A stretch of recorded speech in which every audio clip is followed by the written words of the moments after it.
মমতা ব্যানার্জি যাদবপুরে শিক্ষামন্ত্রীর ওপর হামলা হলো কেন? এসে ভাই জবাব দাও। শিক্ষামন্ত্রীর ওপর হামলা হলো কেন? খুনি এসে ভাই জবাব দাও। আমাদের গুন্ডামি মানছি নাও মানবো না। শিক্ষামন্ত্রীর উপর বর্বরচিত আক্রমণ হলো কেন? খুনি এসে ভাই জবাব দাও। মমতা ব্যানার্জি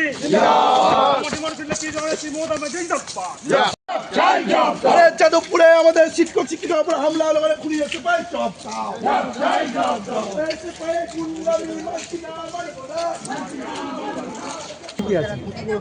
আজকে আপনারা জানেন যে আমাদের ওয়েব কুপার সারা পশ্চিমবঙ্গের সারা রাজ্য জুড়ে ওয়েব কুপার ফার্স্ট এজিএম অর্থাৎ অ্যানুয়াল জেনারেল মিটিংয়ের ব্যবস্থা করেছিলেন আমাদের রাজ্যের ওয়েব কুপার যিনি সভাপতি মাননীয় ব্রাত্য বসু মহাশয়।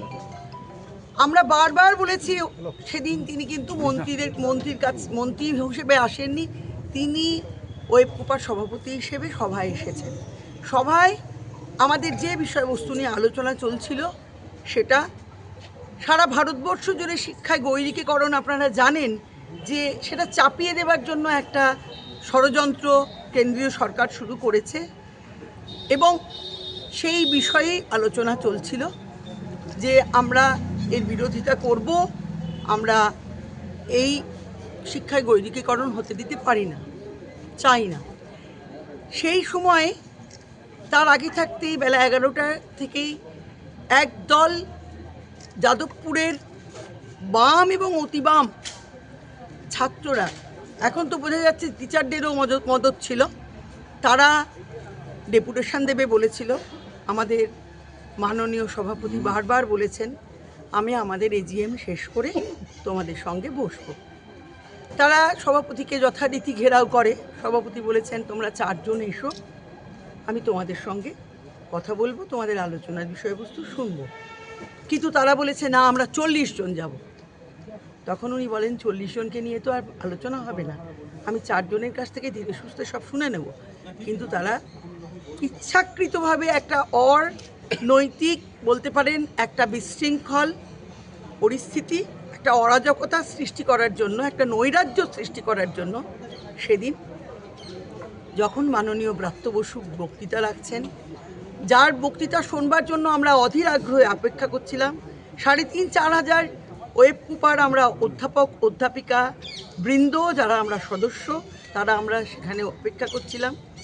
কিন্তু তার যাতে কণ্ঠস্বর আমাদের কানে পৌঁছতে না পারে সেই জন্য ঠিক অডিয়েন্সের পিছন দিকে তারা দাঁড়িয়ে অসভ্য ভাষায় নানান রকম কুক্তি করতে থাকে, কটূক্তি করতে থাকে, হাততালি দিতে থাকে, মাইক্রোফোন ব্যবহার করতে থাকে যাতে ব্রাত্য বসুর কথা আমাদের কানে না পৌঁছায়। ব্রাত্য বসু কিন্তু অভিনয় জগতের লোক, তার জানা আছে প্র্যাকটিস। তিনি যে দর্পের সঙ্গে বক্তৃতা দিচ্ছিলেন তার সবটা আমাদের কানে খুব কষ্ট করে হলেও পৌঁছেছে। তারপরে তিনি বলেন যে মিডিয়ার ভাইরা যারা আছো তারা 2-4 জন করে গ্রুপে এসো, আমি তোমাদের সঙ্গে এখানে প্রেস মিটটা করে নিচ্ছি। উনি যখন প্রেস মিট করছেন তখনই আমরা দেখেছি চেয়ার ভাঙাভাঙি শুরু করেছে, লাঠি তুলছে, ইট জোগাড় করেছে, সেটা আমরা চাক্ষুষ করেছি। আমরা আশ পেয়েছিলাম যে এই ধরনের ঘটনা ঘটতে চলেছে। মানববন্ধন করে আমাদের দলের আমাদের ওয়েব কুপার সম্মানীয় সদস্যরা অর্থাৎ অধ্যাপক অধ্যাপিকারা মানববন্ধন করে অধ্যাপক ব্রাত্য বসুকে আঁকড়ে রেখেছিল যাতে তার গায়ে আঁচ না লাগে। কিন্তু তাদের তো উদ্দেশ্য ছিল অন্য, তাদের তো উদ্দেশ্য ছিল ব্রাত্য বসুকে মারা, ব্রাত্য বসুকে অপমানিত করা, লাঞ্ছিত করা, তাকে শারীরিকভাবে নিগ্রহ করা, মানসিকভাবে টর্চার করা। ঠিক তাই করলো তারা। এতে যেটা হলো সেটা সারা পশ্চিমবঙ্গ নয়, শুধু সারা ভারতবর্ষ দেখলো যে একটা রাজনৈতিক দল তারা সম্পূর্ণ রাজনৈতিক এবং গণতান্ত্রিক পদ্ধতিতে তাদের যেটা পর্যায়ক্রম, তাদের যেটা কর্মসূচি সেটা করছে এবং তাদের বিশৃঙ্খলতা সৃষ্টি করে তাদের এই কর্মসূচিটাকে বানচাল করার জন্য একটা অশুভ প্রচেষ্টা এবং আঁতাত রাম এবং বাম মিলে চালিয়ে যাচ্ছে পেছন থেকে। অতি বাম বা বাম যারা বলতে পারেন তারা চালিয়ে যাচ্ছে। তার মানে এটা যে তারা শিক্ষায় গৈরিকীকরণ করতে দেবে, তারা চাইছে না যে আমরা এটা বন্ধ করি। শিক্ষার গৈরিকীকরণটা তারা চাইছে, যে আসুক শিক্ষার বৈদিকীকরণ। আজকে কেন আপনারা বর্ধমান বিশ্ববিদ্যালয়ে আমরা এসেছি, আমাদের সভাপতি, আমাদের অভিভাবক, মাননীয় মন্ত্রী, আমাদের সকলের প্রিয় অত্যন্ত কাছের মানুষ, আমাদের যে ওয়েব কুপার, যে মাথা, যাকে দেখে আমরা করছি, হ্যাঁ, সেই আমাদের অনুপ্রেরণা ব্রাত্যবাবু, তিনি আমাদের সকলের অভিভাবক। তিনি আক্রান্ত হয়েছেন, আমাদের অনেক অধ্যাপক অধ্যাপিকারা আক্রান্ত হয়েছে, আমরা তো তাদেরই ভাই বোন, আমরা তো তাদেরই সদস্য। তাই আমরা ধিক্কার জানাতে এসেছি, আজ পথে নেমেছি। আমাদের অন্য কিছু নয়, আপনারা জানেন উচ্চ মাধ্যমিক পরীক্ষা চলছে, সেই জন্য আমরা মাইকও ব্যবহার করছি না, আমরা কোথাও কোনো অ্যাজিটেশন দেখাচ্ছি না, আমরা প্রতিবাদ মিছিল করছি কালো ব্যাজ পরে। যে এটাকে আমরা জঘন্য একটা নিন্দনীয় এক ঘটনা, এই ঘটনার আমরা তীব্র প্রতিবাদ করছি, এবং প্রতিবাদটা যেহেতু অধ্যাপক অধ্যাপিকারা করছে, শিক্ষিত সমাজ করছে, তার মধ্যে কোনো রকম অন্যায় কুরুচিকর কোনো কাজকর্ম আমরা করব না। ক্যাম্পাসেই হবে না ক্যাম্পাসের বাইরে? আমরা ক্যাম্পাসের মধ্যেই। কি ছাত্ররাও আছে?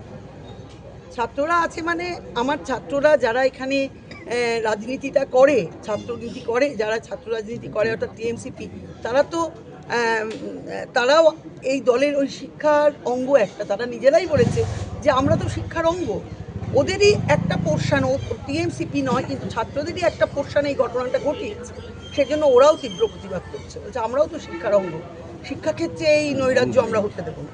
তার সঙ্গে শিক্ষা বন্ধুরাও আমাদের আছেন এখানে, আমার যারা আছেন সমস্ত অধ্যাপক বন্ধুরা আমার আছেন, ভাই, আমার থেকে সিনিয়র, আমার থেকে জুনিয়র, সবাই এখানে এসেছেন। তার সঙ্গে আমার সমবয়সীরা আছেন, আমার শিক্ষা বন্ধু ভাইরা আছে, আমার ছাত্র অতি প্রিয় ছাত্রছাত্রীরা আছে, সবাই মিলে আমরা এই ক্যাম্পাসে ঘুরবো কালো ব্যাজ পরে, এবং প্রতিবাদের সুর আমাদের মুখে থাকবে, কণ্ঠে থাকবে, কিন্তু কোনো মাইক থাকবে না। আমার নাম, আমি অধ্যাপিকা শিক্ষা দত্ত সেনগুপ্ত, আমি বর্ধমান ইউনিভার্সিটি ওয়েব কুপার ইউনিটের প্রেসিডেন্ট।